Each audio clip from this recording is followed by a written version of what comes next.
Hello everybody and welcome back to Kerbal Space Program, where first things first, I have to apologize for my voice. Unfortunately, my illness is still holding on, and it is, of course, harming my voice to some degree. So you'll have to deal with me creaking my way through this. I tried to put it off as long as I could, it just wasn't getting better, and we were going to run into upload timing issues if I didn't record when I started. So here we are. We do need to get aligned to retrograde here, so let's just hop over to retrograde. And we need to make our way home at this point. This flight is finally done. This has been a very long mission, no doubt about it, but we are ready to go. So let's get out of here. Not even waiting for us to fully align to retrograde because it doesn't matter. So we're just going to bring this right on in. Excellent. Let's get out of here. Let's have this unload so that we can get some frame rate, and then we're going to head on down. We also need to figure out what our next mission is here, because I just put up the Kerbal exposed facility. Next up is a Soyuz launch of the Poisk module. Okay. Interesting. It's a pretty small module, but it going up via Soyuz is going to make things interesting. We'll see how we want to actually do that. For the time being, of course, we're going to have to bring this back. And that'll be fine. We are about 1 kilometer away from the station now. We can definitely get further than that. It would be very, very good to do so, of course. That'll help the frame rate tremendously. But once the station unloads, we know that we're basically done with our deceleration burn. We don't need to time it at all because we've done this so many times. We do know that that is approximately the correct timing. It's going to unload very soon. There we go, it's unloading, and our deceleration burn is basically ready to be stopped. So we'll stop it right here. Perfect. That'll do for now, and we'll hop on over to the periapsis here, and we'll just bring that guy right on down. And we're just going to bring this in for a landing. So somewhere around 10 kilometers should be more than good enough. About here. Cool. We'll align to the node. Man, do things run so much smoother when we don't have the station loaded. That's for sure. Let's warp on over to our next burn point. And of course, we're going to bring this thing right on down. Is this going to be a land or a water landing, though? That is a question that we should ask. Probably water, it looks like. Okay, we can live with that. That is absolutely fine. So let's just continue to physics warp forward here, and we're going to start this burn in about 30 seconds. I'm going to physics warp through pretty much the whole burn. 10 seconds. Okay. Let's burn. About 20 seconds of burn time left here. 10 seconds, and we'll call it good here. There we go. Let's hop on around to horizontal velocity up, and we'll be entering the atmosphere shortly here. There we go, and we can regular warp until we enter the atmosphere, and now we can physics warp. Excellent. So I do expect this to be a water landing up in this little lagoon up here, over by the Woomerang launch site, which is where we will be launching our Poisk module. We'll see what that ends up looking like, but and where it goes, actually. I don't know where that ends up going. We should probably figure that out. So pulling up the diagram here, we can see that the Poisk goes basically right on top of the Zvezda. Okay. Easy enough. Easy enough. Also, it apparently looks like this. It's got a cargo boom, it's got a bit of science hardware, it's got this EV hatch. It seems pretty basic. Seems pretty basic. So that'll be reasonably fine. No big deal there.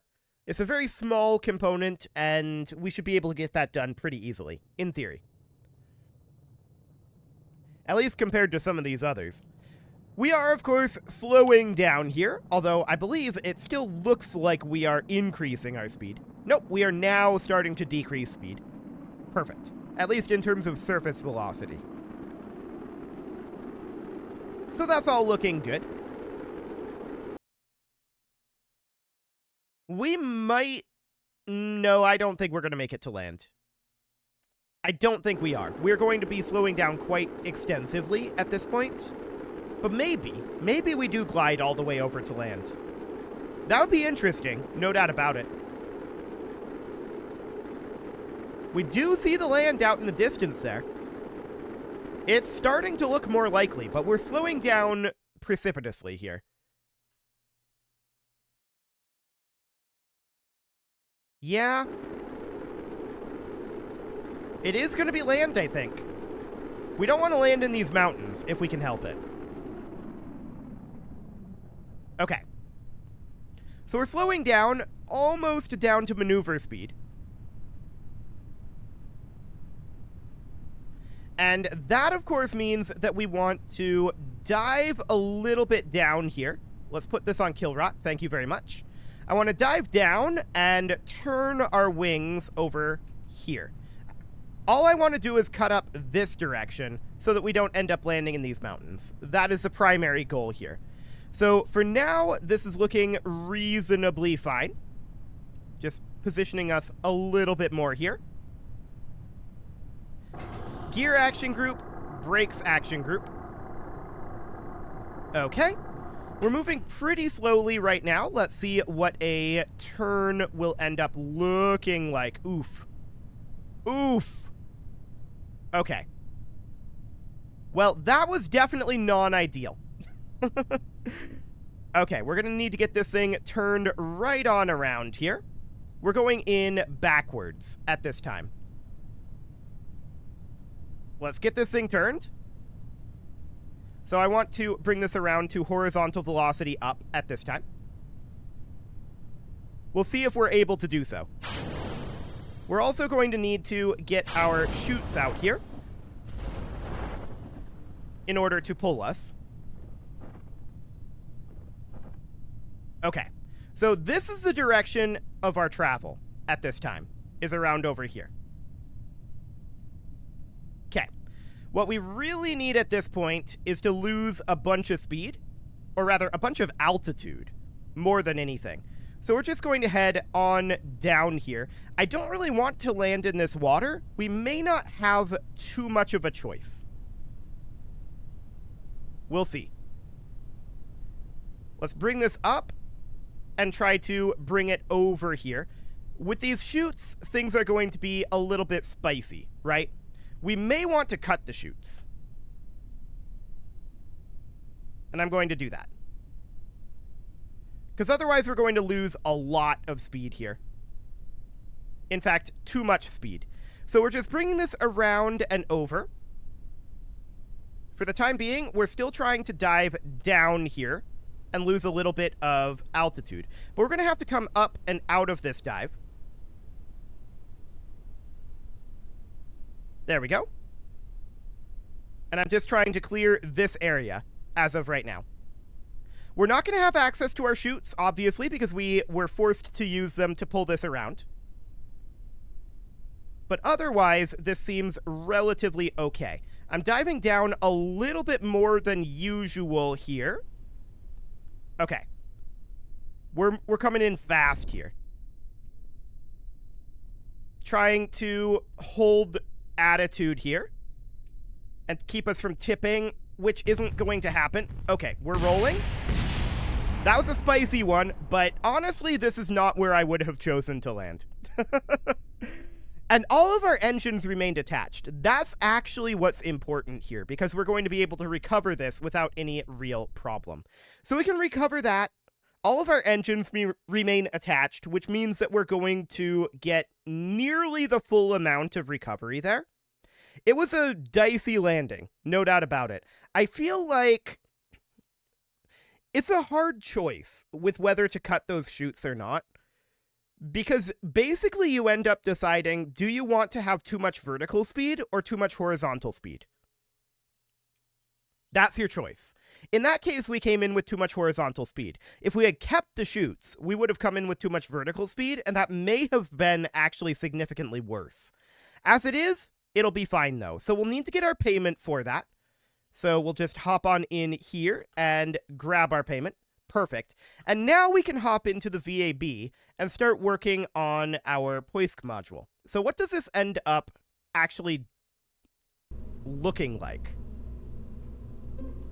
Actually, we should hop out to the ISS first, because I'm not sure what type of docking port this needs. So we'll do that first. Let's just hop out here as soon as it gets loaded, and we'll hop over to the ISS and look at where this thing goes. So it goes on top in the zenith direction of the Zvezda module. Okay. We're going to load in the ISS here, and let's see what this looks like. This thing is getting kind of huge. There's no doubt about that. So it's going to go out over here. It's going to go onto this docking port. Okay, so that's a large docking port there. Noted. That's fine. We'll hop back to the Space Center then. Now that we know what kind of docking port we need and where it's going, that will be relevant information. But this will be a very small module here. So that'll be absolutely okay. Where is our Soyuz going to be in the list here? Well, obviously it's alphabetical. So as soon as we get loaded in, we'll hop into the VAB. There we go. And as soon as we get loaded into the VAB, then we can load up our Soyuz, and we can start working on it from there. So let's open up something. Okay, where is a Soyuz? Well, we should be able to... Let's see, the Zvezda is going to be based on the Soyuz, right?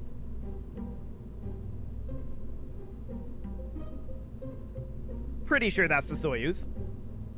Okay, no, this is not. This is the Proton. This is the Proton rocket. This is not what we want. Okay, so where would be maybe the Zarya module? No, that's Proton rocket as well. Okay, what would we have here? Do we have just Soyuz? Yeah, just Soyuz. Okay, so this is the Soyuz here. And we're going to need to figure out where we want to put this thing. It's going to end up being probably just right on top. So, like, right here. I'm not going to have this docking port here. So it'll end up going right up over here. Okay. Now, in terms of the actual module, we'll base it off of this guy, right? So there's an EVA hatch. There's definitely a communications nodule there, but that's fine. This is the docking port here. And then I believe another docking port on this side.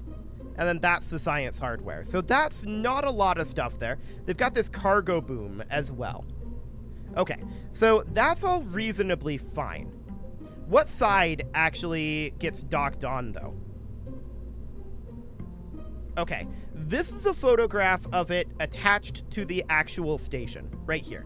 So presumably we're looking at it here. This is a Zarya module here, or actually out here. Wait, configuration. Out here would be the Zvezda module. And then the Zarya module would be this one. Okay. So the Zarya module's down here, this is Zvezda back this way, and then this would be the Poisk with, like, a Soyuz on top of it? I think that's what we're looking at there. I'm like 45% sure that that's what we're looking at, and that's what we're going to go with. So that's fine for now. This is Poisk arriving at the ISS. Okay. And this is the propulsion compartment of the Poisk module, which was then, which then departed. We're going to consider this to just be a Soyuz. It's not, but that's what we're going to consider it to be. So that's fine. That is this component down here. So yeah, this would be what ends up going into the ISS. So if we look at this here, this is the propulsion module here, which for our purposes, we're going to call a Soyuz. It is not a Soyuz, but for our purposes, we will call it that. And then we can see how this is set up. Okay. Looks good. So we can definitely work off of that. No doubt about that. So that end is going to be up here, right? So this is going to be our propulsion module here. And then this is going to be the Poisk up over this direction. That's fine. We can definitely do that. This is lifted, I want to double check, by a Soyuz, right? Not by a Proton? Let's see here. Confirmed. This was indeed lifted by a Soyuz. The Soyuz U launch vehicle, to be precise. Okay. So that's absolutely fine. We can definitely work with that. So we need some sort of a container module here. I kind of want to go with something like an SEQ-9. Then we need something that has a EVA hatch on it. We can't search for hatch. We can search for EVA. So that would give us like a Mark 1 lander can or a Mark 2 lander can. I kind of like the Mark II lander can here. So what we could do is we can put in a SEQ-24, a Mark II lander can, like that. Then we can put in an adapter.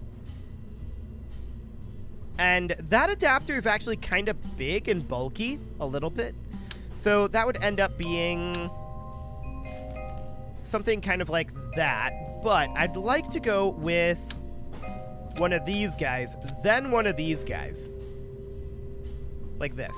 We'll make this be empty, like so. Okay, cool. And then we would put in a Clampotron docking port right there. And that would be the entire module. Now, we could omit the return section of this Soyuz. I don't think that that's necessarily a great idea. How would we deorbit our Kerbals in that case? So I don't think we end up doing that. I think we end up instead just attaching a launch escape system here. This is going to be uncoupled and launched away as we lift off here. So that would be reasonably fine. We can delete this fairing for now and rebuild it. It'll end up being something kind of like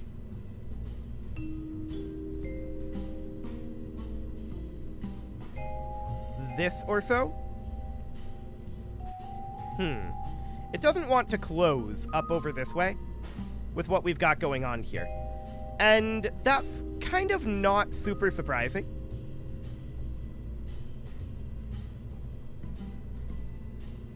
We could just do that. That's actually not a terrible option there. Yeah, that could work. And we're not going to call this Soyuz. This is going to be called the Poisk. Like so. Now, I definitely do want to add a little bit of strutting here. So we certainly want a strut connector, and we'll do 4 of them. From about here to about here. There we go. Broadly, other than that, this should be pretty much good to go. That should get us that module all set up. And I want to just think about whether we need to invert this or not. I don't believe that we do. I'm pretty certain that we do not. I'm just pulling this up again. So we've got this guy here, right? And we can see that this bows down,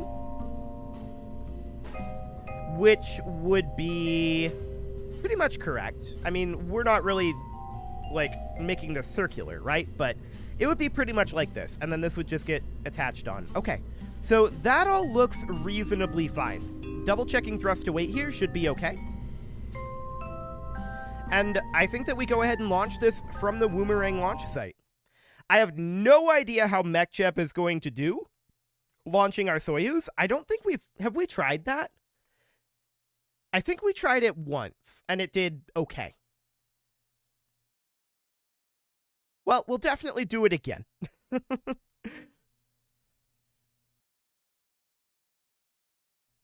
So let's get Woomerang loaded in here. Eventually it will load. Do we need to bring along an engineer? In theory, no. We shouldn't have anything that we need an engineer for here. We can set this to 200 kilometers.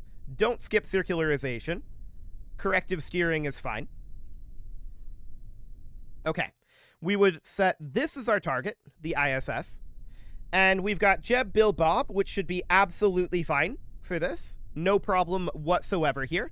We can engage our autopilot and launch into plane of target. So that'll be in about an hour. That's fine. Let's warp this right on forward. And we'll head into plane of target. This should be detachable as is, if I recall correctly. Yeah, we can decouple this as is. There's a little bit of wobble going on here. I'm hoping that we're going to be reasonably steady. But we're going to launch right about now. Okay, we're definitely seeing some wobble here.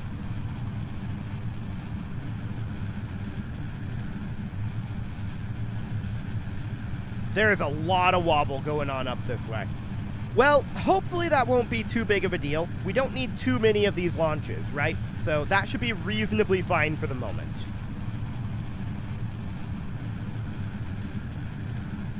And actually, the wobble seems to be getting a little bit under control.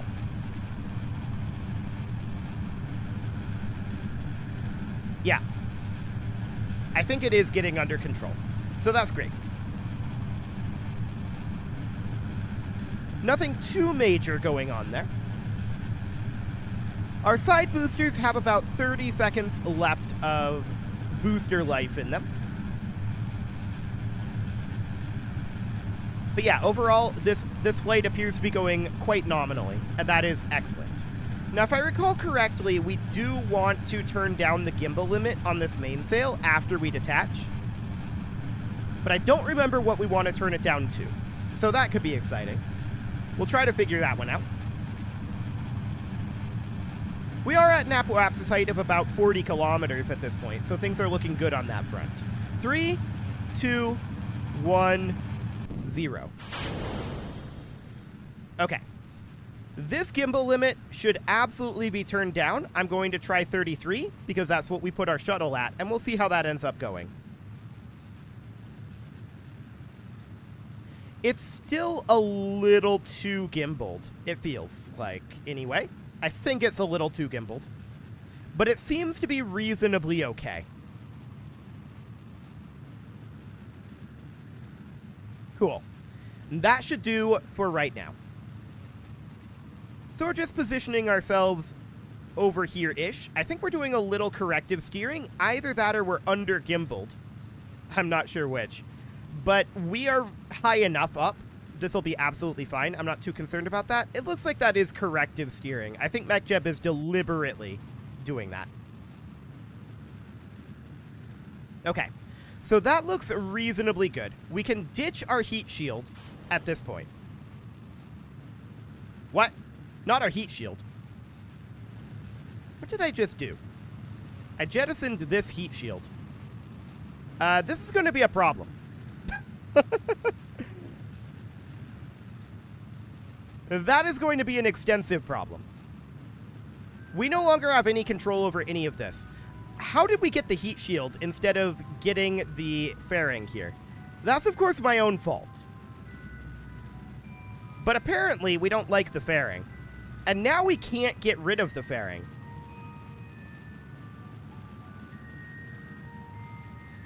And we can't turn off this engine, either.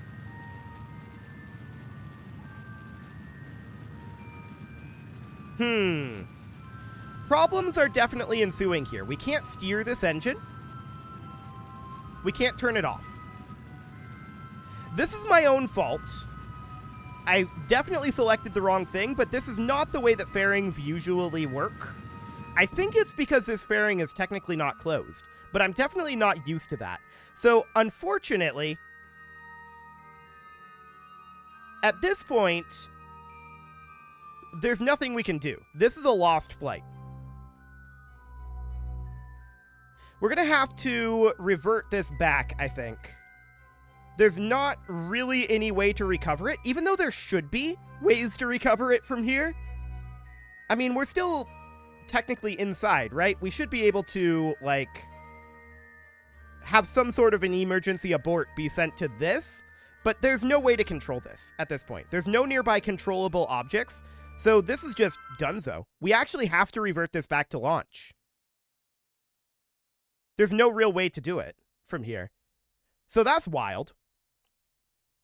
Well, lesson definitely learned on that. Apparently, when we don't fully close the fairing, which I guess this is my first time doing that, lesson learned on that. Obviously, it's my own fault for jettisoning the heat shield, right? And I'm going to definitely take the loss for that. But that's weird. That's definitely weird. Okay, let's get this loaded back in, and I'm going to relaunch this, but I will be back after we get this back to the same point. I'm not going to make you watch it again. See you guys in just a moment, although I'm going to, before I go here, make sure that I preemptively remove the funding for this thing. How much is this? I don't know off the top of my head, so I'm going to not do this for now. Okay, let's get this all set up here, and we'll be back once we're back to that same point. See you guys in a moment. Okay, I know I said that I would be back when we're back in orbit, and that is not necessarily true, as you can tell. I think at this point what we need to do is we actually need to take this thing back to the VAB, because I realized I forgot a couple components as well. I'm clearly very distracted by the disease today. We need to do a little bit more work on Ploysk. We are basically out of time at this point, but what we do not have here is this cargo boom, or this science hardware, or this antenna, and I feel like we should probably include those. So I'm going to do that. I am going to take the financial hit for that failed launch, but we'll just do that. There we go. And we'll need to get a couple of extra components installed onto this Ploysk here. So for now, what I'm going to do is I'm going to delete this fairing. That'll be fine. And we need to figure out where we get these installed. So the science hardware is basically just like a micro node that goes on the side here. So like a cubic octagonal strut that ends up going about here, or maybe attached there. But no, I think it ends up going right here. There we go. And then we can have our science hardware on this, which in that preview image kind of looked like gelatinous cubes. But in this case, we're just going to have it be like a magnetometer on this side. Actually, I'm going to do that on the outside here, since that extends like that. And then we're going to put on, say, a press mat barometer here. And these can be, you know, changed out if we so desire, but we probably won't desire. And then that would end up going down here with like a thermometer. And then something out over this way, a seismic accelerometer, sounds okay. And then we would just slap on something along the lines of maybe another thermometer. Okay, so there's our science equipment. As far as this boom goes, we would need to have something like a hinge here, like that. And then I'm just going to put on a I-beam pocket edition, I think. There we go, and we'll have that be insulated. And then we're going to put on another hinge, although we should probably have this be rotatable. So we would then grab, in the robotics, a rotation servo. It seems very large. Yeah, more like that. Put that on there. And then duplicate all of that, and we can put this in over here, if I can rotate it correctly. There we go. And what do we want at the end? Just a grab arm? Just like a manipulator here, probably? So that would end up going on there, something like that. We might want to have this have an extra point of articulation here, though, for easier storage. So what that ends up looking like is this would be stored like this, and then this would be stored like that. There we go. That'll be easier to store. We can put our strut connector on from here over to here, something along the lines of that one. Then all we need to do is put on our communications array. So that would just be something like this high gain antenna, which I would prefer to have be rotated around over here, and then that would get extended to go down like that. Okay, I don't like that extension. So maybe we would put it here and then have it extend like that. That's probably relatively okay. So we can do something along the lines of that. And then this fairing would be a little bit bigger in order to accommodate the arm. So it'll need to go something about like this. Like that. And that time it's actually closed, in theory. So hopefully we won't have that problem recur. It is time to put a cut in here, though, so I'm going to go ahead and do that. And so next episode, we're going to get this thing actually launched. I hope. You can leave your offerings to the engagement gods in the form of likes, comments, subscribes, and bell ringings, and a very special thank you to all of the channel members for making this video possible, including ALS Gamer, Shadow Wolf, Andy McGar, Upper Cumberland Gamers, Nick Smarty, Dimitri H, Punching the Microphone, Soccerman12 UK, Kentogan, and all the rest. And of course, you. Thank you for watching. If you'd like to support the channel, you can click the join button down below the video, and as always, I will see you all next time.